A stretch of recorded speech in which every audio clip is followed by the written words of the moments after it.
நடப்பு நிதியாண்டுல உலக வங்கியில இந்தியா வாங்கின கடன் மொத்தம் எவ்வளவு தெரியுமா? 3,50,000 கோடி.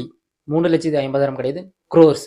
இந்த கடன் எதுக்கு அவங்க வாங்கியிருக்காங்கன்னா சமூக நலத்திட்டம், அதுக்கப்புறம் ஏழ்மை ஒழிப்பு, அதுக்கப்புறம் பல நலத்திட்டங்கள் இந்தியால பண்றதா சொல்லி உலக வங்கியில கடன் வாங்கியிருக்காங்க இந்தியா. இந்தியா மட்டும் தான் உலக வங்கியில கடன் வாங்கியிருக்கான்னு கேட்டீங்கன்னா இல்லைங்க, எல்லா கண்ட்ரிஸுமே வாங்கும். அது அமெரிக்காவா இருக்கலாம், சைனாவா இருக்கலாம், ஜப்பானா இருக்கலாம், டோக்கியோவா இருக்கலாம், பிரான்ஸ், வாட் எவர் இட்ஸ். உலகத்துல இருக்க 195 கண்ட்ரில உலக வங்கி மட்டுமே 190 கண்ட்ரிக்கு கடன் வாங்கியிருக்கு. எப்படி அவங்களுக்கு ப்ராஃபிட் வரும்னு கேட்டீங்கன்னா, இப்ப நாம 3,50,000 கோடி வாங்கியிருக்கோம் கடன்.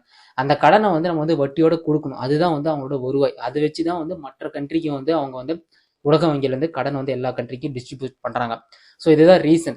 இதனால இந்தியா ஃபர்ஸ்ட் பிளேஸ்ல இருக்கு. அப்ப மற்ற கண்ட்ரியோட இந்தியா தான் இந்த நிதியாண்டுல அதிகமா கடன் வாங்கியிருக்காங்க உலக வங்கியில இருந்து.